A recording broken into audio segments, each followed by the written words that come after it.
Live from the parking lot outside of the George Santos Congressional Office, it's I'ma Let You Finish. Every time you do this, I think of Stefan, my favorite. Live, it's I'ma Let You Finish with, oh, my levels are so high, honey. My levels are so high. Just like you. Sometimes. It's I don't even know who we are. You're on the show, you know. Yeah. Come on. I mean, please, no disrespect, but if you're actually turning onto the show, you know who we are, and we continue to be the same people. Yep, and we tape in the mornings, and sometimes we can say who we are, and some days we're just like, Whatever. I have no idea, but we made it. We made it. All right, so a few things happened this weekend. Let's start with the one that everybody saw, except for people in New York, which is the Chris Rock special. Oh, yeah, that did happen. Yeah.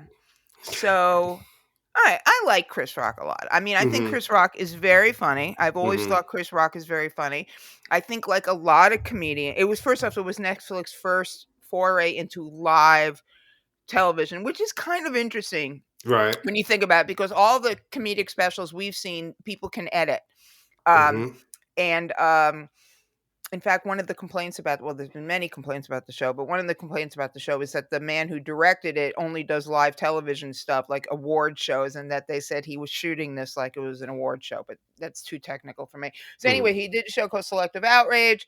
I don't know what was hanging out of his back pocket. What was hanging out of his back pocket? He had some crazy outfit on. Yeah. Yeah. The big payoff was his finally, officially, to a nationwide international audience addressing Will Smith smacking him. And up until that point, I mean, I think Chris Rock is very funny. Is he kind of got the same material? I mean, it's like, I really don't, some of the jokes were like Kardashians? No, not dumb at all. I don't think they were dumb. I think he's very smart, but they were just like, we've heard this. I can't hear him talk. The stuff when he talks about the women he dates, I just find, and that's getting most of the heat, actually, what he says about women. I'm sorry, when you're Chris Rock and you're that old and you're that rich, you are not dating women who want you to pay for their babysitter. I mean, you're just not. And if you are, then it's your fault, I thought the stuff about his daughter was actually really good. It was really interesting. I think the stuff about selective outrage was interesting, that we do get upset about stuff when we feel like it's important and not. But obviously the bit I thought he talked about, I don't know why everybody's talking about, well, I know everybody's talking about trans rights now because the Republicans are making it an issue when nobody could give a flying blank about it. And I thought he was way more empathetic than Dave Chappelle, but that's a really low bar, isn't it? And then, okay, so the payoff was the Will Smith. That's where he really just went full out. So what did you think of that part of it? I don't care. I didn't care. The truth is, like, I didn't care from the beginning. I think he has a right to, it happened to him, so he had the right to kind of put his feelings out however he wanted to do it. I'm actually glad he didn't do some sit-down interview that everybody thought he would have done, like, after it happened. I'm glad he did it in a comedy special. It is comedy. Watching, and he's right about the selective outrage. I saw Stephen A. Smith and different people being like, he called her out of her name. He's a stand-up comedian. Right. So everybody just needs to relax. The world will still keep turning. And you know what I mean?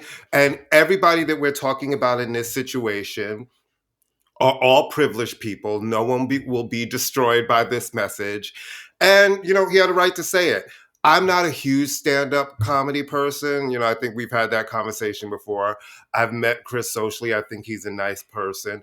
I've never been the biggest fan of his style of delivery. And I love it. You don't like that, like the preacher yelling thing? It drives me nuts. And there were a couple of times I felt like it was almost like he was so excited or something, he was overdoing it. And he kind of flubbed his jokes a few times. He flubbed that one joke. Yeah. He did. Yeah, you know what I mean? It just seemed like, but I felt like he had the right to say it. He has the right to say anything he wants. And the people who I see defending Will Smith smacking somebody is bullshit. I don't care what you guys think of him saying whatever. First of all, I still stand by everybody being outraged about that G.I. Jane joke is bullshit. And they're like, Jada has alopecia. Who do that? I didn't know that. And let me just say this. Jada Pinkett Smith, to me, when I think of her, has always been a short-haired woman. From the Jada that everybody loves, from all of the movies and all of the shows, always had super short hair. I'm just thinking it's another short-haired Jada period. Yeah. And again, Demi Moore looked kind of fierce in G.I. Jane. So, I mean, there's that. The worst part about that joke, it was like 25 years dated. You could have done a Wakanda joke about the women in that. You know what I'm saying? So it's just kind of like, I thought the whole thing was dumb. And I do think he's right. You know what? All of these people who want to come back and they want to fucking say that he deserved it. It's like, are the same people when they've been talking about all the speculation around Will and Jada's marriage for decades. Those same people were having those conversations. And you're right. When whatever happened in their marriage, and then there's some evidently an affair, and you're sitting there and interviewing your partner about it, and your guys put your shit out on Front Street. It's like, it's the same thing with Madonna. You can't be like, look at me, then get mad when people have commentary on what they're seeing. Only look at me in a positive light. You can't say look at me in a positive. No, I mean, I know a lot of people. I am never a fan of people calling women bitch, and he did not say her name, so that's interesting. But you know what? That is his style. That's the way he talks. He talks about it, and people are bringing up his association with. That's the way a lot of people talk. So everybody needs to calm down, right? Yeah, but I mean, like I said, I'm not a black woman. I'm certainly attuned to sexism. I will say I have seen Chris Rock live twice, I think. And it just sort of like, come on, we're still talking about women. Like, really, that's so much of an issue in your life. People need to be honest. They're full of shit. Because you want to know why I think people are full of shit? And they're saying, oh, and he said this and she's a woman. Because 5 minutes ago, a black woman told us she was shot. And motherfuckers didn't believe her. They made fun of her. They made songs about her. They called her every kind of liar. So it is selective outrage, right? It's like, and the truth of the matter is, and I will stand by this, and you can get mad at me, I do not care. The reason why everybody actually still cares about her is because of her marriage with him. Like, if you think about who she was as an actor and the roles and what she was doing, her whole thing got elevated when she got with him because he was on such a rocket ride to huge mainstream worldwide success. And then for years, he was Mr. 4th of July and one of the biggest movie stars in the world. And he's a $30 million a movie man. And people love them as a unit, but people have also talked about them forever about a unit, saying they're swingers, they're this. They've said everything. So I'm not here for the selective outrage of, two things can be right. You know what I mean? Yeah. You can be upset you didn't like what he said, but you can also understand that maybe some of the shit he was saying is not a lie. No, yeah. Anyway, so the show, I was going to say, the show is, because we have a special guest today, the journalist, professor, I should have given her more of a podcaster, radio host, and all around. I'm very excited. The only thing she's not is a choreographer, because she's everything else. Yeah, basically. Yeah, she's not. Well, do we know this? We're going to have to ask her, because I feel like in a minute she's going to be like, well, Skyy Hook. Do we know she's not? She might come out with, I started choreographing hip-hop videos, and then I decided, I like it. Fatima Robinson, ha ha ha. You know what I'm saying, exactly. All right, just keeping briefly with hip-hop, the De La Soul party, which was the release party, the celebration of Dave was last Thursday. I could have gone. I mean, it looked like the greatest event of all time. I was literally 2 days ago, year old, where I realized why they picked March 3rd as the release date. Okay, girl. I literally went, 3 is the magic number. 3 is the magic number. Right. Well, look who it is. Can we just, very briefly, before we get to the amazing Skyy Hook, can we just say, speaking of Skyy Hook, Knicks, baby. Knicks, baby. Okay, let me just tell you Knicks. something right I now. woke up It's on a dynasty. Monday. No, It's listen. a dynasty. I know we keep saying this. It's a motherfucking dynasty. Listen, I don't care. 9 games in a row to us in New York at this point has is never a happened before. dynasty. And I woke up. I'll take the crumbs. I don't care. I woke up yesterday because I couldn't make it to the double OT. I made it to the end, but because a double OT in basketball could be 3 years. I woke up that morning looking at my phone as if it was the 2016 election, not wanting to see who won. And how will this determine my day? No, I'm very happy, and it's a great time to be a Knick fan, and we are being rewarded for our years of long suffering, and for them to be long suffering, and for them to win in Boston just makes it chef's freaking kiss on that. We beat Boston 3 times this season. 3 times. It's like, I'm praying that Skyy is not a Celtics fan. She's like nodding her head no. All right, we are bringing on the beautiful, the wonderful, and I can't believe this is the first time we've ever met in person, and I'm putting this in quotes, Skyy Hook, who we've said is an educator, is a writer, is an editor, is a host on the morning show with Sway. She has, as we said, you've done everything but choreograph Thriller at this point, right? Or did you choreograph Thriller? No, because now we have a bet. I was like, because I said, well, the only thing she's not clearly is a choreographer. And I'm like, well, wait a minute. I think we need to ask because she's comes from this hip hop background. She could be like, well, I started out choreographing hip hop videos. And then I just decided, wow. I was Latifah's hype man. Yeah. Of course, she would have been 10 when she did that because Ms. Hook, in her beautifulness, is younger than Courtney and I. So we may have to explain things like the 80s to her, but that's okay. No, we will not have to. Welcome to the jungle. Thank you for joining us. So cool. Thank you very much for having me. I appreciate this. I've been looking forward to this for months, so I appreciate it. Your life must be sad. It must be so sad. You have a sad. I did choreograph though, but it's cheerleading in high school, so that probably doesn't count. Okay, that's close. No. I mean, I ran track in high school, and you don't have to ask me about the Olympics. So wait, I have a question. Do you work with Kelly Jackson? Is Kelly one of the? Kelly is a part of. She's family for sure. She is on Sway in the Morning. I'm not on Sway in the Morning. I am on the Wake Up Show, which was his I'm sorry. Show. Yeah, no, it's fine. It's fine. It's all fam. It's all mutually exclusive. So he owns both of them. So Gotcha. He's getting a check no matter what it's called. He's getting his due no matter what. Yeah. So Skyy, first of all, you have the perfect name for being on radio. It's that name. You could either be an artist or it's clearly like a WNBA player's name or radio. Absolutely. It's completely, or if you were a DJ, it's the best name that could work across so many different disciplines. And choreography. I appreciate that. I'll tell you, obviously that isn't my real name. Right. Right. Yeah. What? Are you kidding? I'm shocked. Off the show. Get off the show. Real name on the thing. Well, I mean, but my name is Skyy. That is true. I had to fight about it on the playground, so it's real. Right. But Hook, some little smart ass named Wyman. Back when I was more involved in songwriting, I would not even hear a track all the way through, and I would have the hook already figured out. And so they were like, "You guys talk to Skyy?" No, you talk to Hook, and they were like, "Who?" And they were like, "Skyy Hook." Like, what you calling her that for? And he was like, "Cause she keeps writing all y'all's hooks." I did not want that name. I wanted to be called something completely different. But I put it on my first social media stuff as a joke for him to see that I knew he was a jerk. And when I went to change it, nobody could find me. So they're like, "No, you have to keep that." So. See, and I thought it was your tribute to to Julius Erving and Kareem Abdul-Jabbar. I try not to get his attention ever.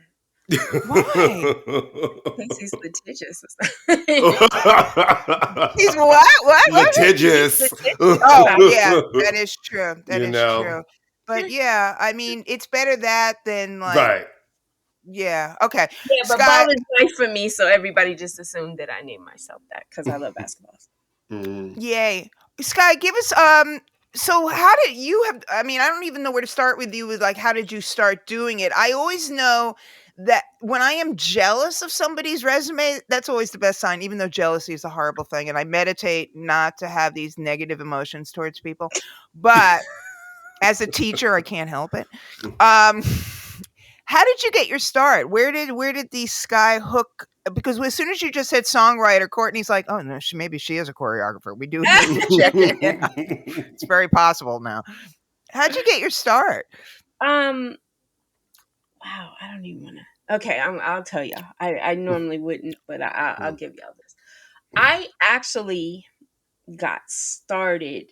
My first thing I ever did in industry, I used to host a music video show. Ooh. And I got the show because I was dating somebody's younger brother, who was performing at the Superfest, and oh my God, I'm dating myself big time, but whatever. Oh no, don't worry. Because funny, because I talked about the Superfest last week, and Amy was like, "What's the Superfest?" I'm like, "You don't remember Budweiser Superfest?" Excuse me, I did not say that. I said I never went. I knew what the Superfest was. I had a small child. I couldn't go out to Jersey to watch shenanigans. I know what it was.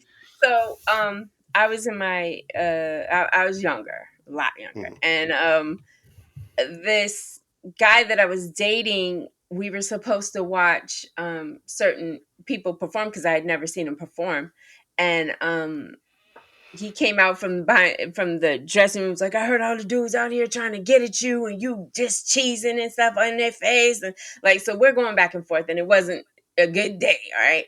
So I'm like sitting there like trying not to cry in front of everybody, and my face is all like frowned up, and I was watching Drew Hill perform, right? And they started singing "Never Make a Promise," and I was looking at him like, "You made all the promises, you liar." You know, it's set, you know what I'm saying? Set. You wrote this song for us. This song, you bastard. You know, I thought we were gonna be listening to something else, and you out here talking about sleeping in my bed. What? So I was feeling away, and I was like, just go back to the New Edition dressing room. Just forget it. I don't even want you standing here. You're making me upset. So he went back to the dressing room, and his camera crew came over, and the guy was like, "Oh, we saw you all day, and you have, such a nice smile. Please don't be sad. Like, you're making us want to cry watching you about to cry." And I was like, "Yeah, whatever, kid. Scram, you bother me." And he says, "If we interview you for our show, would that make you smile again?" And I was like, "Show? What?" And I was like, "Sure, I'm bored. Why not?" So they're asking me questions like, "Who did you love seeing on, Luther Vandross, Patti LaBelle, like all these amazing big names." And I see out the corner of my eye that Drew Hill is walking up, and I'm talking into a mic and I'm looking into a camera. So I was like, why not? I was like, "Drew Hill, you want to come over?" Because we're backstage, right? Right. So it's like, "Drew Hill, you want to come over for a quick interview?" And their mouths drop like, "No, this heifer isn't. No, she's not." I sit there and I interviewed them. And I was like, "All right, back to you." Like, what? I was like, "That's good, right?" Thanks, fellas, whatever. And I went on about my way, and they called me the next day, and I had just gotten back from the gym and out of the shower. I just washed my hair. I looked like a soaking wet rat. And they were like, "Can you come back down here?" I was like, "What? No. For what? What are you talking about?" And they're like, "Well, we're going through the videos, we're going through the tape, and we've been looking for a host for this show for the last 18 months. And wow. We think that you connect. So could you come back?" And I was like, "I don't look like I did yesterday." And they're like, "Well, we already saw you yesterday, so it's fine." So I was like, I guess. So I grabbed a couple friends and went back. And by the end of the day, I was like interviewing the janitor, So Michael, when you make whatever, and doing all these fake interviews. And by the end of the day, I had the gig, and I had a contract by the end of the week. Wow. Where was this? What city was this? It was on basic cable all over this country. I don't want to draw a lot of attention to it. It's quite all right. I ain't on it, and I was on VH1 when there was still a hyphen between the H and the 1, so that's how far back I got. And I did local video at Columbia Records, so I know all of the shows all across the country, all those small local. That was my gig, servicing. Like when I first started at Columbia, and I would service all of those shows. And let me just tell you something. It's like, We have to I stop find another well, verb besides well, service. I know that it's different now the way people receive their videos and stuff. But for a long period of time, local video was really important in helping break a lot of artists. There were so many artists that weren't getting national play, and we would start that at local video, and they would really in those markets help blow Oh, up this was a these national artists. show. It was Yeah. this was a national Mhm, show, but mhm, I saw that it was still on. I was when I have to be on Sway in the morning, I stay like close to Sirius because if you are mhm, not on time, buddy, you will be mhm. sitting in that. Well, I don't know if everybody. Sky, I get put on timeout sometimes. So Mhm. if you're late, you stay in that lobby and you think about what you did. You know what I mean? Right. But so I try to stay close so I'm not caught up in traffic. I'm not any way kind of messed up. And I woke up middle of the night. I felt like I was having an asthma attack or something. And I woke up and I hear this talking while I'm looking for something to do about this asthma situation. The show was on. This is a few years ago. The Mhm. show was on and it had like some guy hosting it now or whatever. But I was just like, you gotta be kidding me. Are you serious? It still exists? But yeah, it was on in the city. So, God bless them. And so then from there, they gave you got the radio show, and then when did you start writing? I started writing. It was funny. I had some guys who were starting a group, and these are my boys from for life, and they wanted me to write for a girl, and I was like, sure, no problem. So they're trying to find a woman to add to their group, and I'm writing with these songs, trying to help them find that woman. And one time I was on, I thought mute during a conference call, Uh-oh. and MC Light Paper Thin came up on Music Choice on my TV. And I got up, put the phone down. I went in the kitchen. I got like some Kool-Aid or something. I don't know. Got something to drink, came back. And when I picked the phone back up, it was silent. And I was like, oh, okay. I guess it sounds like hello. And they're like, why are you writing for a woman when that needs to be you? I was like, oh, no, no.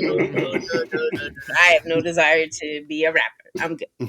And they're like, yeah, no, we're going to insist upon this. And they eventually wore me down. So I started writing for me with them on some uh, cool like that stuff.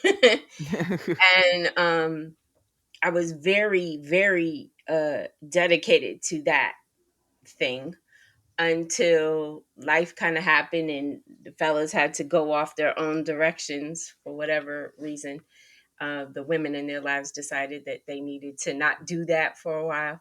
Um, and in the interim, I had gone back to school full time. So I was messing around on college radio. And I um, started interviewing everybody out of the city, started interviewing everybody out of New York. And people didn't realize they were on a college radio station because I didn't make it clear. And from there, I don't know. People just they thought I was funny on Twitter or whatever, so they would ask me to write. Would you want to write about this or would you want to write about that? And I'm like, I wanted to be a writer since elementary school, of course. So I ended up getting the gig at All Hip Hop through that, and That's Chuck's outlet, right? Chuck and when I Creamore. came in, Yeah. yeah, I came in a contributor, and I left the managing editor. So my question to you is, do you feel like My the beginning of career. your career was a series of happy accidents that kind of started to form the direction of your career? Because it seems like you weren't trying to be a video host, right? You're backstage, you have one thing that happens that seems pretty devastating. You end up getting a job as a video host. You're not thinking, I'm not trying to be a writer. And then next thing you know, you're a writer, you're now on radio. And the thing that I love the most is that you've gone back and you're also a professor. And I love that you've taught and you're teaching and you're passing all of that knowledge on, especially about hip hop, because right now with the 50th anniversary of hip hop this year, there's a lot of attention on it.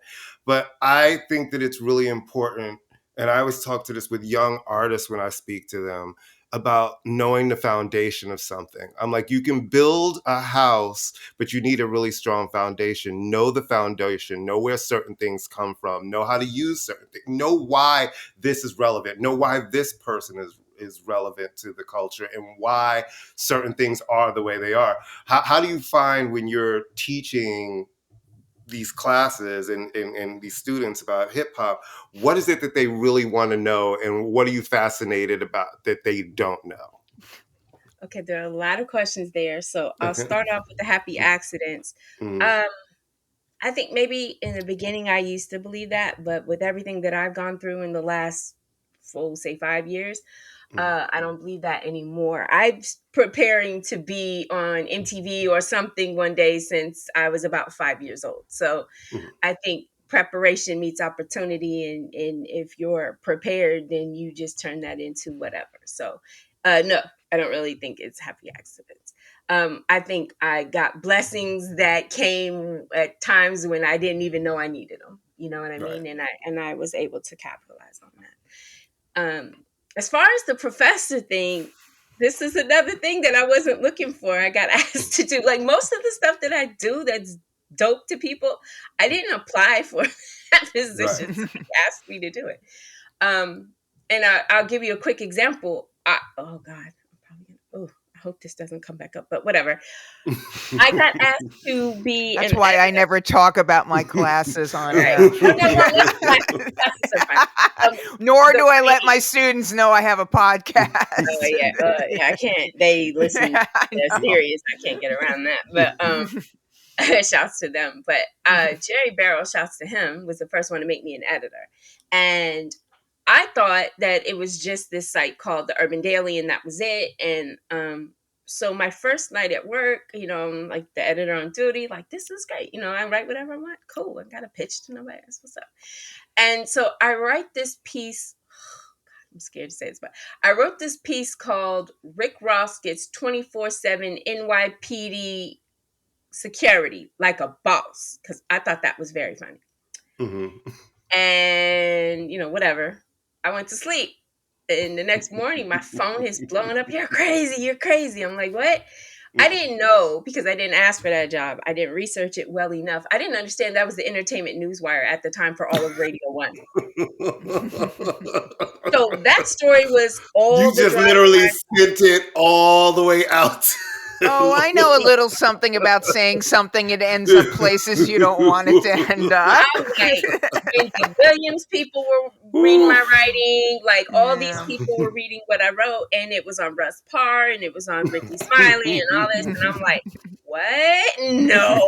My boy's like, go Google your name in that title, fool. And I went and looked, like, there's like 100 something different. And I'm like, oh my God, people are tweeting it and retweeting it. I'm like, Rick Ross is going to slap me in the face. Are you kidding me? So I just thought that was funny, and like 500 people might see it. I didn't know it was going to Right. look like that. Like, okay, game on. Now I know what I do. I thought I was going to be fired for sure. I thought I was fired.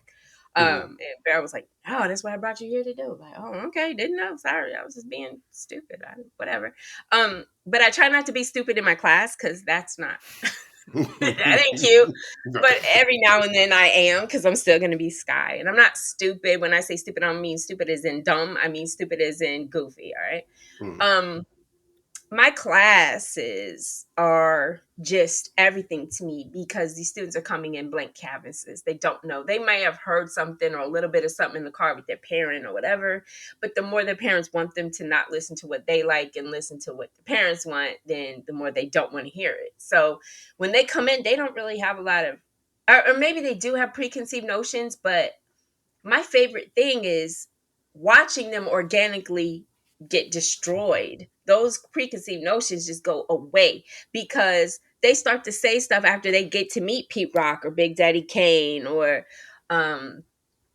DMC or Melly Mel, just any of these people that I brought to class.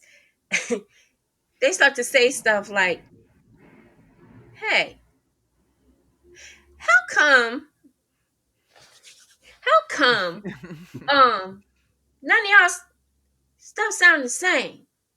I make them a playlist. It's like 16 hours long, and not Right. one song sounds like any other song, and that blows them away. Wow. And then they're like, they were telling one of the funny things when I first did the playlist. One of the funniest things they were saying in class, like, they were telling stories in there even, and the words don't hardly repeat ever.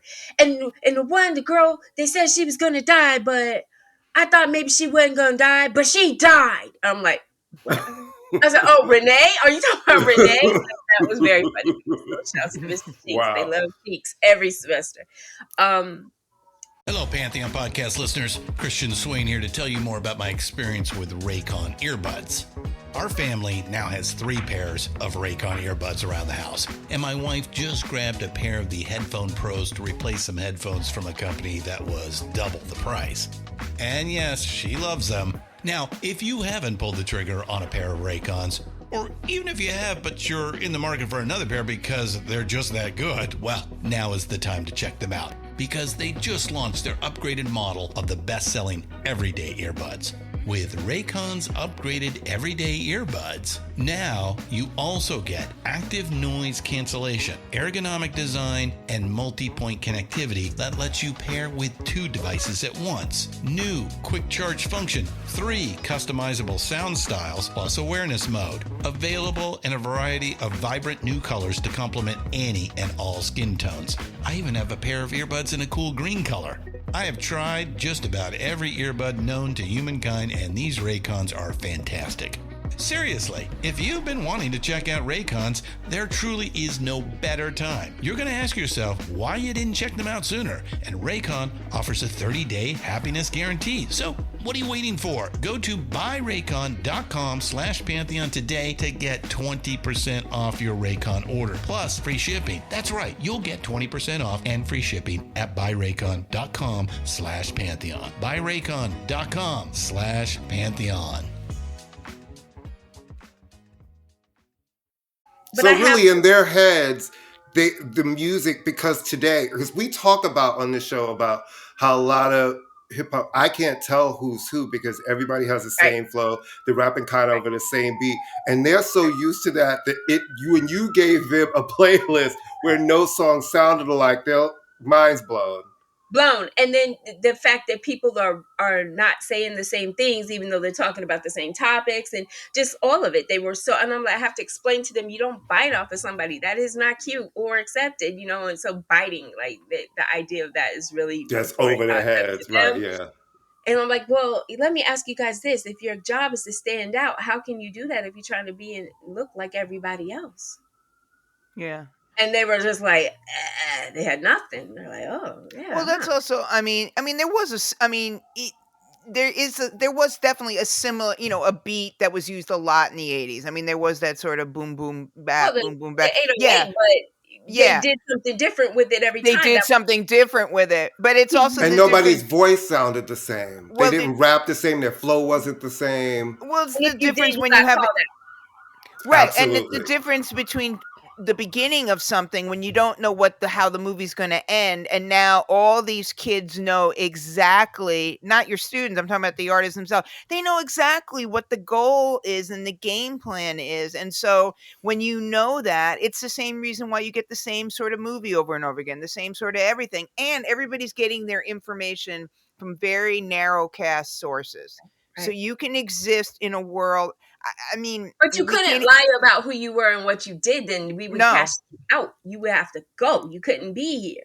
Right. And that's the other thing that, a lot of them are lying now. This isn't their existence, but it's what they talk about. We couldn't do that before. And so they're learning about that. And then I have them reading a couple books that they have to do. Actually, there's a paper due this week on Rakim. And these kids are enamored with Rakim. Like when they leave my class, they want to be Rakim's best friend. That makes me really happy. Yes, good. A few months ago, I saw Rakim at a show, and I got to read him excerpts from their papers. And he's like, "What are you doing to me, man? There's all these people around, man. You can't be doing me like that." He was really touched because he told me, I didn't write that for y'all. I wrote that book for them, and to know that they're getting it, that meant a lot to him. And This I'm like, is his memoir that he did? The memoir that he did? Okay. autobiography. Yeah. Yep. And it's great because the stuff that's in this book, like there was a young Muslim brother who wrote a paper, and it had me in tears because he said he didn't really feel like he fit in on the campus. So he comes to my class fully expecting that I don't know what I'm talking about and it's going to be cheesy or corny. And he reads this book and he's like, this book just changed my life. Like, you've given me something to hold on to for the next 3 years that I'm here. What do you Wow. do with that, right? What do you do? Right. That's yeah. that Well, you cry. hold it to counteract every time you have a kid staring at you and not knowing what, you know what I mean? No, seriously. I mean, you have to take know. those moments where you do what you thought you went into teaching to do. And the thing that's cool, Amy, is that most moments are like that for me in this class. The self-discovery is crazy, and I'm trying to give them something they can take outside of when they're done. California State University is 4 years of your life, but what are you going to do when you leave here? You know what I mean? And trying to give them something to inspire them and making them realize when special ed comes, when Kwame comes, when all these guys come. And I always make a point to say, and how old were you when that happened? And how old were you when you, because I say, you see, they did all this, they changed the world, and they were younger than you. They were in high So school what or are you waiting junior high. What are you waiting for? Because you don't have to wait till you're in your 30s to pursue a dream. You still go to school, you still get, everything you're supposed to. I use my education every day. But it also helped me because I figured out how it could. You know what I mean? I think it's important that we make being smart cool again. Absolutely. Thank you very much for saying I that. mean, Wow. and Absolutely. also just being, I mean, again, this is the narrow. I just finished reading this really interesting article in the New Yorker, if I could sound like a white girl from New York for a second, and about how enrollment in humanities programs in colleges is plummeting. And one of the reasons is because people are like, well, there's no money in it and I need to do something to make money. So they're going into STEM. There's nothing wrong with STEM. Or if you're a foreign student, you don't stay on your student visa as long. If you're on a humanities class, you stay longer if you're a STEM because they think it'll be a payoff. But when you don't think critically, when you lose the ability to think critically, then you have X, Y, and Z going on across the board. Thinking skills. You and I have talked about this before, Amy. Critical thinking skills stopped being taught in school when they were teaching to a test. And so these students get into my class and I'm like, all right, so listen, I want you to write me a paper about what you thought about, like they got next week, they will be watching the movie House Party and Juice and all this kind of stuff, right? So I'm like, all right, you need to write your paper. Tell me, what you think. What did you get out of it? And they're like, well, is there a rubric? And I'm like, what? No. Right.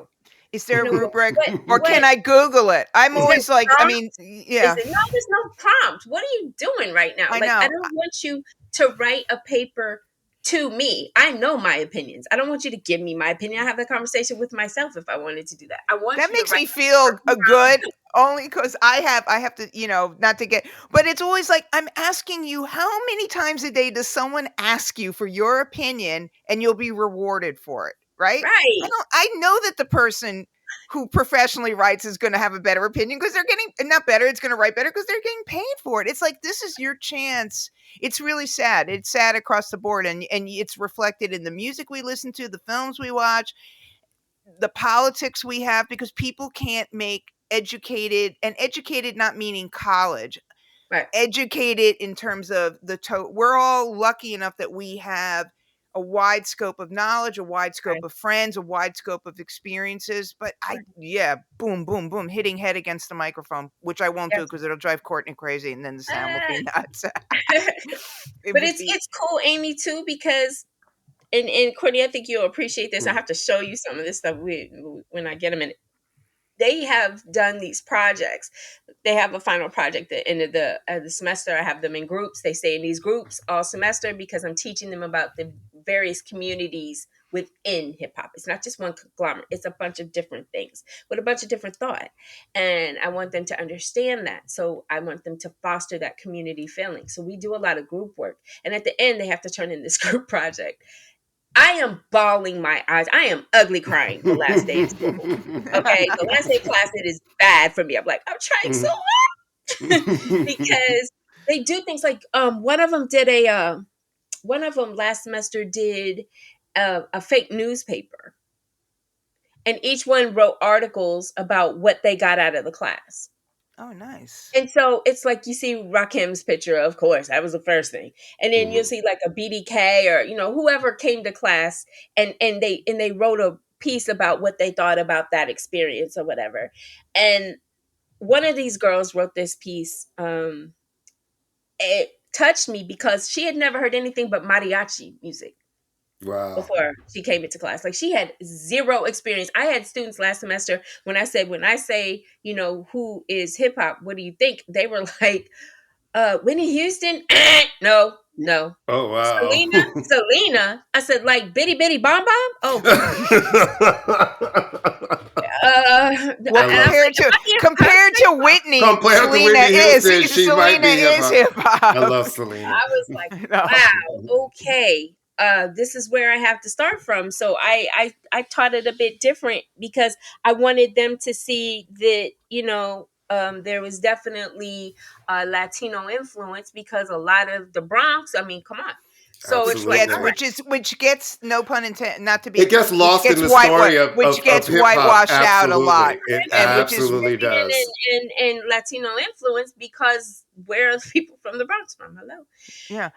So I was like, so I brought people in who could speak to that, and we made them feel included, and it was a really cool thing. Well, she wrote a piece about that. Nice. And she's like, I'm leaving a fan. Like I came in with no knowledge and no desire and leaving a fan. Like, and of course, Rakim is her favorite. So it makes me very happy. I was about to say, I mentioned Rakim to people and they look at me like, and yeah, good, because he could put out an album tomorrow if he wanted to. He could do the ABCs, Amy, and I'd be the first. Yeah, I mean, the resurgence of Nas. I'm sorry, the resurgence of Nas has proved that there's no expiration date. But there's just something about him, even for a person like me. It's like we go through it all the time in the show. Like, I appreciate hip hop, but I was always, Paradise Garage, dance music, racial underground, house music kind of guy. Hip hop was not my strongest genre, but I was the music director of my school's radio station, so I would program a lot of it. But there was something about Rakim from the beginning. The voice. The beginning. I'm like, he's just him. Cool. Right. He's the coolest dude on the planet. Like, no. It's like him and Big Daddy Kane. Daddy Kane had that same effect on me. Well, they had the man vibe. They had the man vibe. And I love their flow. I love what they had to say. Those records still stand up today. Mm-hmm. And there's something about when either of them walks into a room where you see even all the other hip hop people are like, yo, it's like a thing. I won't name names. Court, that's exactly right. I won't name names. I was backstage as one of those like super duper jam fests where it was like everybody that you ever loved was performing that day. And when he got off the elevator, it was the first time I ever met him. He got off that elevator and came around the corner, and everybody was like, yeah, how you doing? And jumping up and down, everybody. It's funny you say that, because at the Great Day in Hip Hop photo shoot, I was helping my friend Leslie with stuff. Every rapper in the world, every single rapper to a person was like, I want to meet Debbie Harry and I want to meet Rakim. And they were like, these are guys who are making millions of dollars in rap, okay? And they're just like, Rakim's here? And it was like, parting of the seas. Yeah. And he carries himself that way, though. He just, there's an air. Some people have an air around him. He's majestic. He's got that kind of energy. When I saw him come out during the Grammys hip hop anniversary moment, I was like, oh shit, Rakim is on the Grammys. You know what? Right. That is the reason why I haven't allowed myself to watch it yet. Because I was supposed to be there. I just got whatever the word is, inducted or whatever it is, into the Grammy class of 22. That was supposed to be my first Grammy. So I appreciate you. I didn't say it to flex. I said it because I'm sad. I was supposed to be in the room and I missed that. I didn't go to the Grammys, and of course I was in LA the very next day. I messed around and had a heart attack situation the week before. So I wasn't there, and I hurt because I would have loved to see what happened. That man hit the stage. Oh, they cut to the audience. I'll tell you what happened. Everybody's collective jaw dropped of people who would know. You know when someone matters, when you see someone like Jay and who he was standing with, they're all looking at each other like, oh. When Method Man came out, it was the same kind of reaction. Sure. They were singing along with him because Rakim and Meth, to a point, are not the guys you think are going to show up at these things. I mean, that's the power. Yeah. I want to ask you this I always, talk with, I love hip hop but my roots musically, the first genre I found I felt like I was part of a foundation in a way was punk rock. Mm-hmm. And I sort of, still kind of in a weird way look at things in a punk rock vein, even though I'm a middle-aged woman, year and a half on the half price Metro card. Very excited about that. What do you think about all this? Like, it's great that there's a 50th anniversary, but all this, like, there's a photo show and there's a book and there's a tour and there's a this. I mean, and it's from people who ignored hip hop forever. I mean, what do you think about all I think it's important because the pioneers don't get their just due ever. When you have people talking about Dre is the wait, no. Dre was a child when this came out. He's a baby. What are you talking about? I think it's important after having a conversation with Kool Herc. I think it's very important that they get their just due because they don't hardly get to eat, or they haven't gotten to eat, right? Off of what they created, that we're all out here like blood-sucking vultures, living off of. So yeah, without them, we don't have anything to do. Right. Okay. And even your favorite Target commercial has hip hop influence. So it's important to me that the culture, not just rap music, but the culture is celebrated. That's what I teach. That number one. So it is important, and they should be given their flowers. Why we still have them? Because we're losing people at a ridiculous pace right now. So yeah, I think it's very important that this is celebrated, but I also think it's important. Like, I'm working on a piece right now about this is the 50-year anniversary. Where are the DJs? Good point. They're not even mentioned. Not talking about the DJs. That's good point. I just had this conversation with a friend. I was like, this is great, but it was like, I feel like there's a big part we're not talking about. This started with people literally having to take break beats and take records and DJ them together, but we're not talking about them at all. That's the foundation of it, the music before the words. Right. And I bring DJs to my class even. Like, I love all things, graph and b-boying and sneakers now and all that stuff. But take me to a DJ battle. I am in 10 toes down. I want everything to do with it. Yes, please. And thank you. This is the reason why I make them watch Juice, because I want them to see DJ battles. Nice. I think it's important that we remember he's the DJ, I'm the rapper. You know what I mean? Like, he was top billing. This was all because of the DJ. And respect the DJ is a hashtag that I believe in. And I don't see this right now. So I'm writing a piece for Boom Bap Nation for that. People have conflated DJ with producer. That's what has happened. No, us. I'm saying people think of the but people think of the producer. DJs are producers as well. Well, and we're starting to see that a lot of these new rap acts, they're coming out, they don't have a DJ anymore. They don't. There's no DJ. There's no DJ. Right. You know what I mean? Everything's on a track, and there's no DJ on stage. Which makes it less than for me. Yeah. Like Jay-Z will have a whole string quartet and a brass band and a whole nine, but he also has Young Guru. Right. You know what I'm saying? Like, come on, that's still you need KG out there with Naughty. If you're going to bring Naughty out, bring KG. Listen, who is a producer, right? I feel like Spinderella is an important part of Salt and Pepper. Yeah. I've always believed that it is Salt and Pepper and featuring Spinderella. Yeah, that's Yeah, no, very much. I mean, there's a way, and I think you're obviously doing it, of educating and teaching and illuminating stuff without coming off like, you kids get off my lawn with your hippity hop, that's not hippity hop, and so I applaud you for that, because it's a hard thing to make something relevant that's not currently happening, to connect those dots, Right. Between what happened and what's happening now, But when Right. it's And the fact that it's good, not go ahead. I'll say, but when it's good, and this is what I've noticed with young people. When I had some young people in my life who did not know who Prince was. I turned them on to Prince. I had young people in my life who did not know who Grace Jones was. I turned them on. When it is good, I always believe when you point them to something, it is like opening up a whole world to them, because they're like, oh my God, I had And it's no fun idea though. this existed.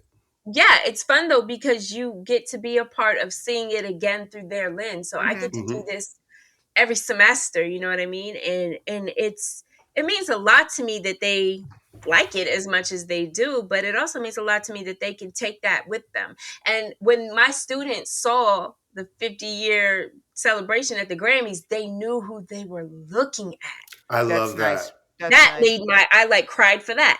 Yeah. Yeah, that's There's a lot of nice. crying behind this education thing. I had a student of mine, because I teach this is the first time ever in 10 years of teaching college level where I've taught a class where they want to be there as opposed to they have to be there, because Yeah, for sure. it's a huge difference.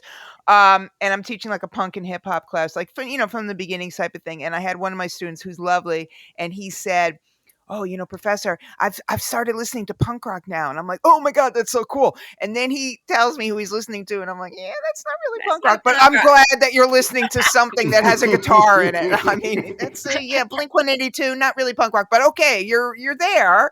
Now we just have to rewind it. So this question is for both of you. How do you plan a curriculum for a hip hop or punk rock? Like, I don't want to say this in case anyone's listening. No, I mean, like, well, just like, where do you start? Like, how do you know where to start? Well, because there's so many places you can my start. class, I'm doing like literally like, UK punk rock, American punk rock, here we go, we blah, blah, blah, blah. And then my class, very beginning 70s, and we're focusing, the end game will be downtown New York in the 80s. Gotcha. Where it was all mishmash. Because, you could be teaching for the rest of your life. You could be teaching 50 years. You have a very... I do. Mine is called, I have too many entertainers who come to my class, so it's real flaky, and we don't know where we're going. I Just need buckle that. up, kiddies, enjoy the ride. I need that. I need more guest speakers. Yeah, Courtney, what you do is when you're making a syllabus, you do a lot of TBD on readings, and then you do a lot of guest speakers and movies. Okay. A lot of movies. I actually do that. There's your helpful hint. I actually do that because it makes a greater impact. If, like, for my fashion majors, I always have fashion majors in my class for some reason. And I say, okay, when I do sneaker culture, and when I do, streetwear clothing or whatever, I bring in Keith from FUBU.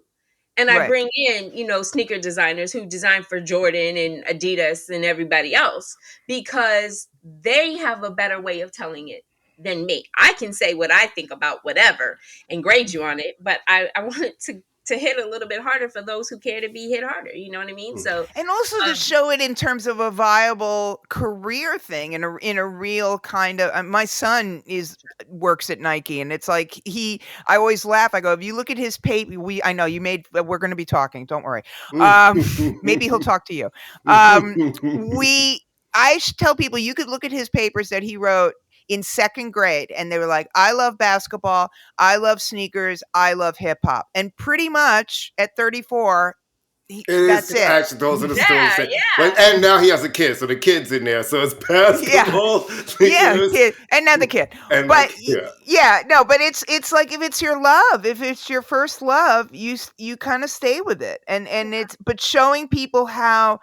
My thing is like, and I guess that's why I asked you the question about the 50 years is, and like I said, I come at it from I was not of the culture. I was a fan, but I was not in the park, at all.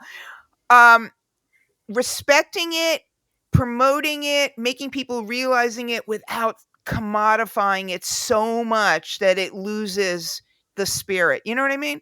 Yeah. Well, I think the problem is it's been commodified to death by everybody but them. So everybody else has gotten paid, and everybody else is eating off what they created. Let's give them one, because I'm telling you right now, this stuff doesn't come with a pension. Not at all. It doesn't come with a health plan. Not at all. And it seems like the only time anybody gets anything is if they get sick or die. Right. Well, it's like basketball. Like, are you the GOAT, Manigault, or are you like a superstar now? And that guy, maybe you'll get a documentary, Well, that's because people think of people like the Puffs and the Jay-Z's, right? And those are the anomalies, people who really had a different path in hip hop that made them there are a lot of people who took all the money out of it and didn't reinvest it. Let's just keep it up. That's entertainment in every aspect. It's like so they took it out of what was cultural and community. Yeah, right? Absolutely. Commodified culture and community and didn't give anything back. Like, my favorite thing to say sometimes, and I was a Jay-Z stan before it was cool to be a Jay-Z stan. But what does Jay-Z bring to Marcy Projects when he comes to visit? Beyonce. Okay, well, how about an exterminator? Right. Just saying.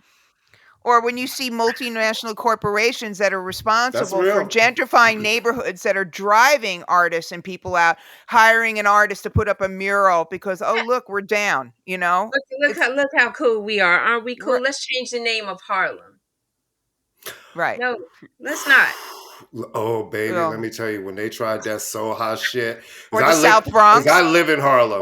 So it was like, that's when all of the black people stood up and was like, enough. Right. But it's happening across the country. And nobody here. We had a renaissance. Or Dobro. That's my new one. You know what Dobro is? Downtown Brooklyn. No, I told you, listen, there's all of this new development. Like, I live here in the 130s, the building that opened up the street from me on 135th and St. Nick. They do this set aside. We have to set aside buildings for affordable units, and it's going to be income based. And the minimum income for you to apply for that, one of those affordable units, was $90,000 a year. And I'm like, and they're saying, well, that's, we're taking for one person. And they're saying we're taking in the median rents of the neighborhood. I'm like, but you're counting like the Upper West Side and Upper East Side. That's not the median rents for Harlem. So if I'm a young person in Harlem, listen, I've made $90,000 in my career. So, but I'm a grown person in my 50s. And when I was in my 20s, I was in the 50,000 something range, 60,000. It wasn't until my 30s that I got to that point. But should I have to be in my 30s to be able to move out of my parents' house because it's just been priced out and inaccessible? There are people who live in what y'all would probably consider flyover states that will never make 90,000 their whole career. You know what I'm saying? I was a freelance writer for the majority of my adult life. I was not raking in the pots. No. You get $500 for you first. The first time you hit 500 for a piece, you're like, wait, you want to pay me you want to pay me a quarter a word? Party on, Wayne. We're all going out for dinner. Oh my God, Skyy. Courtney, do you want to? I could talk to you like forever. I want to talk to you forever. I think radio is really important, and I'm really, really glad that you're in radio. I grew up listening to the radio. I have started listening to the radio again. I have a radio that's in my bathroom, and I keep it on 24/7. And I switch between a couple of stations. Like each week, I'll go to a different station, and it stays on there all week. I know that people try to act like, the way everybody delivers music, it's an outdated format, but it's not an outdated format. To me, if you look at who gets played on the radio and then you go to their streams, you actually see the difference between those people who are getting radio play and then what people are going home and streaming.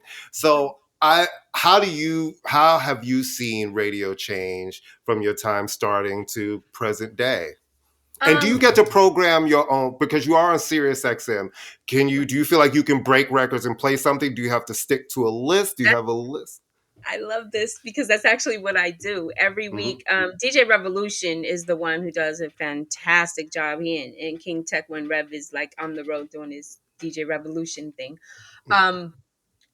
I am in charge of my segments, and my segment is often breaking new artists. The majority of each week, I'm breaking a new artist for our listeners.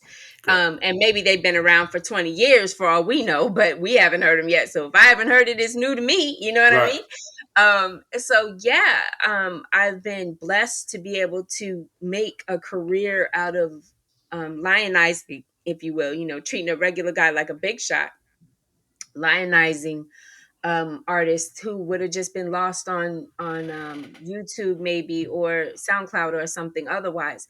And I take it personally. You know what I mean? If I talk about an artist, I don't just put them in a mix. Like, I actually say, this is so-and-so from such and such, this is what we know about them. Here's what I like about them. See what you think. And some of the artists that I've been on this journey with, I mean, this summer, it'll be 10 years that I've been on the Wake Up Show on Sirius. And it's rumored that M listens to the show routinely. Love that. Who knows if what he's inspired by? Do you know what I mean? And like one of the artists that I went hard into pain for actually does songs with Eminem now, and that's Joyner Lucas. So it's like, I think that when I get to see those guys, Lecrae, when I wrote about Lecrae at All Hip Hop and I put him on one of the best of lists at the end of the year, I caught so much crap for that. And just because he was saying that he loved God. And I'm like, but he says everything better than you. And I love God too. But I mean, that's not a requirement, but you know what I mean? Why would I put him there? He rhymes better than all y'all. What are you talking about? And then Lecrae gets, his Grammys, and I'm like, if only someone had said it from the jump. You know what I mean? So it's wonderful to me, and I take it very personally, because these guys and the grandma and all them pile in the car sometimes in the middle of winter just to hear it on the radio authentically. That means a great responsibility to me. If I'm going to be a part of a moment like that, I have to earn that. And there were a lot of times when people wanted me to dumb it down and to, not have such high standards, but I refuse to do that. I just refuse to do that. You have to be able to rhyme. I don't deal with it if it's not good. If you aren't good at what you're doing, if you can't write and rhyme it better than me, I mean, okay. But even when we were on that one app where people were talking, I ain't gonna give it no more clout. I'm not saying its name. And then we found out everybody was in there lying, so we stopped going on that app. Even in there, I would be on those panels, like play us your best or whatever, and trying to give people advice. And I would tell people all the time, push your pen. If you're right now, you want me to like it, you're gonna have to push your pen. And so it got to be these guys who would just saying the same words over and over, is basically chanting. You weren't really rhyming anything. If it's the same word, blue, blue, blue, blue, blue, that's no blue, clue, shoe, do. I have the flu. Whatever. You're not. And it doing took 8 people to write it, because I looked at some of these songs. I'm like, why did it take 8 people to write this? Write that. Yeah, exactly. So one person came up with BL, and the other person came up with UE. Exactly. And I would tell them, they were like, "Oh, I want Skyy to hear." It's like, no, you don't. Don't say that. Don't put that on me. And then they play it, and I'm like, "Oh, boo, you're gonna have to push your pen." But I'm not gonna tell you that it's okay for you to attempt to be mediocre. You should want to, what my pops used to say, we sign our name with excellence always. And even if it's not the best in the world, if it's the best that you can do, then you won the race with yourself. And I feel like they just don't even try to race. Like, they're still in the starting blocks, like, want credit for that. And I'm not willing to do it. But because I never cheapened it the way everybody else did and the way they wanted me to, I'm still doing this. And a lot of my friends who told me I had to change it are working in some place. Authenticity always, listen, I believe that authenticity always wins. It's a long game. You can look at the short game and look at some people that have been like, yeah, they did this, but they got all of those things for 5 minutes. Right. And in the 6th minute, you notice all of that is done and gone. That's why you look at it. That's why Rakim walks out. Yeah. That's right. I'm saying that's what we were all saying. That's why Rakim walks out and people go, I want to meet him. That's why Nas sells out Madison Square Garden, even though, because people go, yeah, maybe there's real heart and soul in this. I will tell y'all one last thing. I will say this. People have forgotten how to be fans of it. Everybody wants to be so cool and so down. My favorite thing, guys, is when I can go to a show, not as Skyy Hook, but just as Skyy. And the teenager inside of me still gets her life. You know, I still get excited and giggly and jump up and down. I'm not gonna lie to you. I went to Nas and Lauryn Hill. A friend of mine got last minute tickets at the Hollywood Bowl, and we went. And I was in the middle of the bowl. It's night. Nobody can see me. Nobody cares. They don't know who I am. Why would they? And I was crying by the time he got to I Know I Can. I was like, be what I want to be. Turn at it, Nas. I'll be where I want to be. I understand that. It's important to me to still be a fan. I'm still moved like that. I've not officially met Nas. I saw him backstage one time at this thing Sway was doing, the Soundset thing, and he rolled up and I was like, that looks like Nasir Jones. It is Nasir Jones. I gave him the nod. Y'all know what I'm talking about. Just I gave him the nod. He gave me the nod back. We're best friends now. No, we never changed. No. You're getting matching tattoos next week for sure. You don't know me. You don't remember that. Nothing I do. And so it's important to me that people remember it's still cool to be a fan of this thing. Like, listen, you don't just have to get money off it. You can still lose that part. I'm telling you, they used to make fun of me at every company I work with because I'd be the one at the concerts. I don't care if this artist is signed to our label. I'd be dancing and singing because I'm like, yeah, I love music. I do this because I love music. And when it's good, I'm going to get up, I'm going to sing, I'm going to and I think everybody today is so obsessed with feeling like they know everything.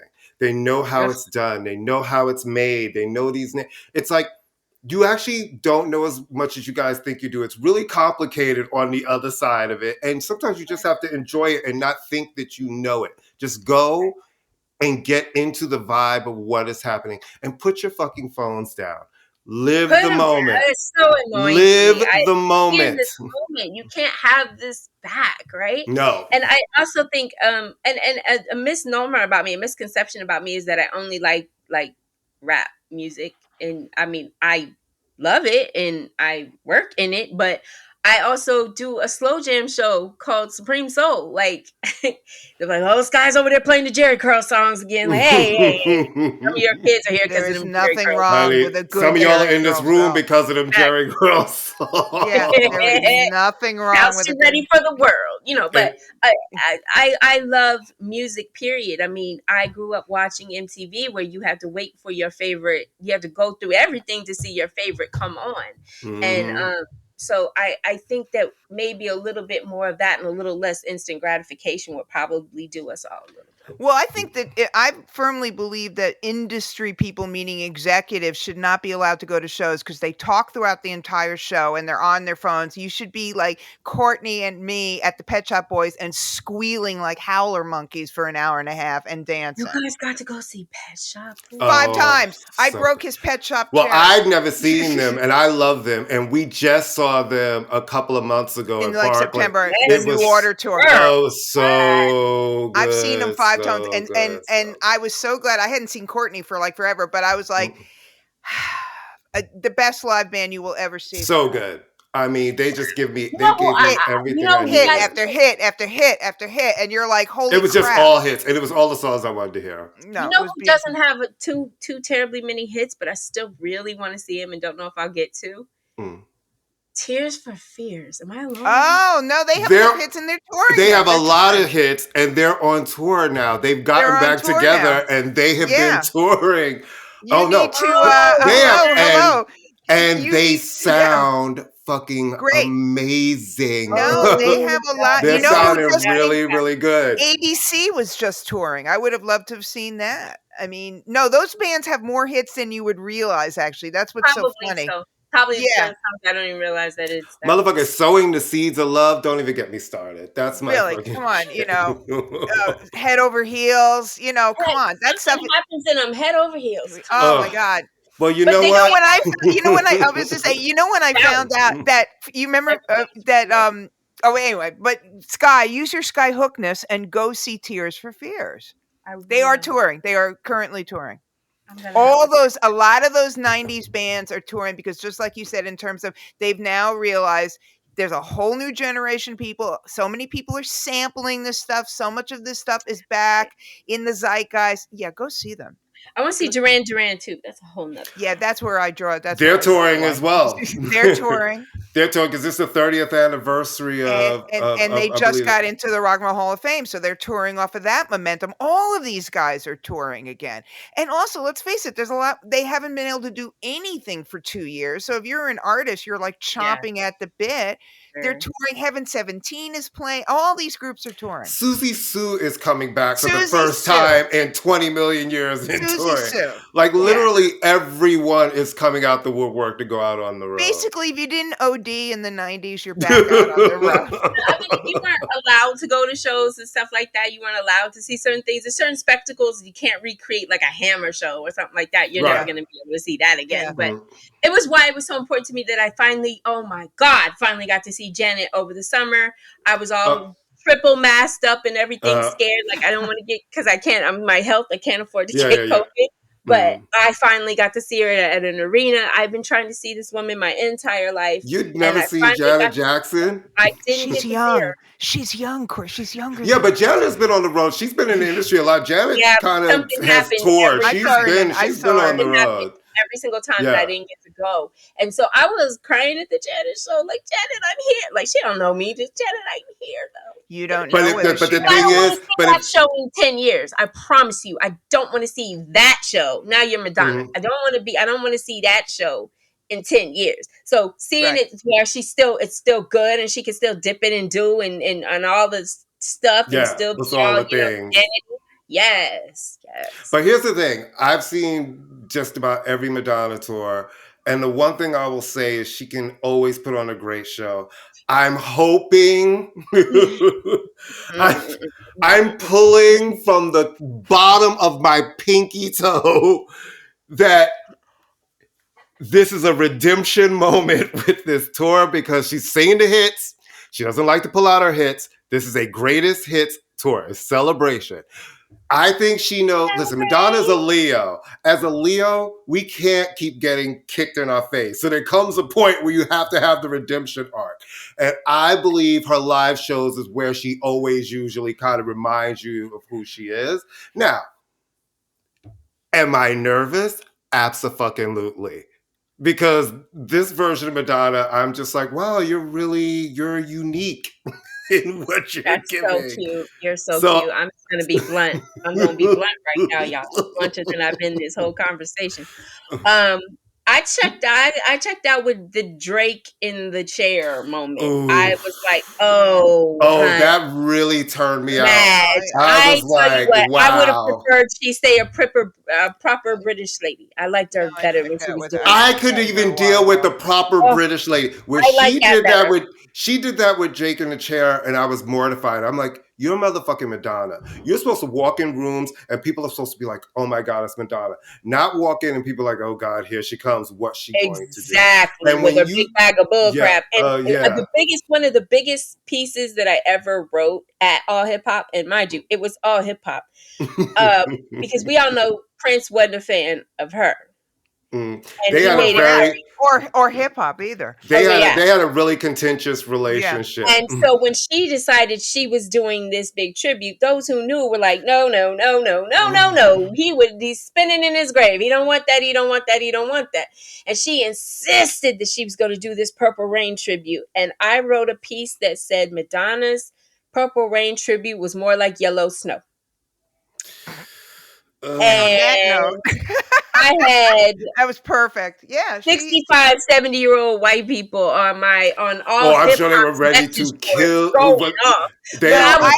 would be 100% with you because there is nothing in Madonna's music that even comes. Not that she doesn't do great stuff, but there is no corollary between their two music. And just because she's there in the same room at the same time, they are on songs together. Okay, that is him playing the guitar on "Like a Prayer." At the end of Like a Prayer, he's playing the guitar, uncredited. And they also have a duet on her Like a Prayer album, which to me, she should have sang their duet. Or I was like, or when they said she was going to do a Prince tribute, I was like, please don't do a ballad. That's not your strongest suit. And I don't understand when everybody dies, people always want to go to their sad songs. It's like, Prince was a big musician. You should have come on there with right. So that's why you don't do the ballads. You do an up tempo. Yeah. And when she decided to come out singing "Nothing Compares to You," it was like, oh, girl. Give that I was like, give it you back guys to had Sinead. listen, because they had a really weird friendship where they were friends, but they were like mean girl frenemies to each Well, I other. mean, and he wasn't a walk in the park either, so they kind of deserve each other, you know, in some ways. I mean, you know, but I don't. What, you didn't know he wasn't a walk in the park, from what I've read? Well, Miss Thing, you could tell anybody who's like. Anybody who won't pick up a phone, has somebody else dial it, and then they get on and talk is not a walk in the park. And quite honestly, after working with some of the biggest celebrities in the world, I can say this from knowing anybody who gets to be that famous, when you have that level of fame, it is not a walk in the park. People would absolutely get, okay, let me just shut up. So it's just never a walk in the park when you get that big, because there's so much. Unless you're Neil Tennant. You know, listen, but Neil Tennant is like the coolest guy in the world. Neil Tennant will show up to an interview by himself, you know what I mean, and be whatever. Prince and those kind of people, that they come from the real era of being rock stars, you know what I mean? So they had all of that. It was 24/7, I'm a rock star energy. And on that note, yeah, like Skyy. Thank you so much, Skyy, for coming on. Skyy? Tell us what station, like what's your station at the time, because you've got two shows on there. Yeah, go. On Sirius XM. I'm only on one show on Shade. I'm on Shade 45. But it comes on 2 times a week, so there you go. No, but you also said you have a slow jam show, right? Oh, so that's I have my own radio station. Work. Of course you do. Of course you do. All right, Skyy. Skyy, you're not leaving job opportunities for the rest of us. Okay, she's like, oh, no, sweetie. That's something different. That's my own show to go with my choreography studio.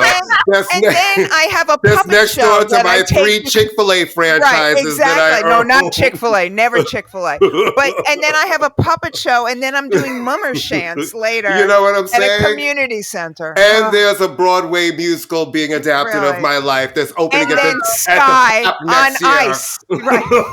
Hip hop on ice. Like, or I'm going to go feel insignificant for the rest of the day. I'm going to go apply for some jobs, because clearly I'm not doing enough. Just for the sake of it. We're not doing enough. Not doing enough. I drag my monkey ass out of bed every morning, and I feel like winning. It's like I took a shower before 9:30, and I was like, oh, you did? I was like, you are so accomplished. Look at you, ambitious. Just look at you. Bursting out of me. Bursting. Guys, I do most of what I do from I literally taught from my hospital bed 2 weeks ago, 3 weeks ago. Now you're, you and your perseverance. Damn you, woman. Damn you. Well, here's the thing. I got to know this. It doesn't matter. You can do it. That's all that matters. No, I don't want to. And before we go, I'm assuming your class is one of those, if people don't sign up early, it fills up very fast. Like, you can't get into that class. I'm taking your class next semester. I'm gonna. What do they call it when you just show up and you're not going for a grade? I forget. What is that called? Non-matriculation. Audit. I'm gonna audit. Okay. I'm gonna audit your class. I think that'll be a blast. Okay. A blast. I'm gonna do it. It'll be fun. All right, well, that's it, kids. You know the deal. Or do you? That's the every problem. week I go to end the show and I can't remember where I am. I'm You're like, in what your room. is happening? You're in your room. I know. I keep looking around. I'm like, that's my plant. Hey, plant. You know what the deal is. Thank you for listening to us on the Pantheon Podcast Network, where you can find over 60 amazing shows talking about every type of music, and then us. Go figure. And leave a rating for us. Leave a star. Tell a friend. Share us. Talk to us every day on Facebook, and I'm gonna let you finish, all one word. At Twitter for now, at Finish Ima. At TikTok, I'm gonna let you finish podcast, and all of the things. We love you, and we'll see you next week. Skyy, love you. Mwah.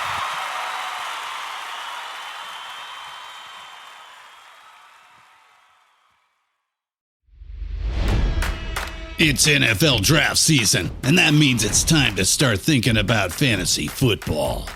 FantasyPoints.com features industry-leading experts and prognosticators using proprietary hand-charted data to help you score more fantasy points. FantasyPoints.com is the place to go for whatever kind of fantasy football you play. Whether you play fantasy football, daily fantasy sports, or do a little bit of everything, Fantasy Points has the meticulously researched content to guide you to victory. And why wait for the fall? Fantasy Points also covers the new spring football league, the UFL. Join the guru, John Hansen, Scott Barrett, Joe Dolan, and other massive names in the fantasy football universe with an exclusive offer. Use code Pantheon for 15% off any Fantasy Points package, including the all-in package, with access to every article, tool, and data nugget that Fantasy Points has to offer. That's FantasyPoints.com and code Pantheon for 15% off at Fantasy Points. FantasyPoints.com, code Pantheon. Score more fantasy points.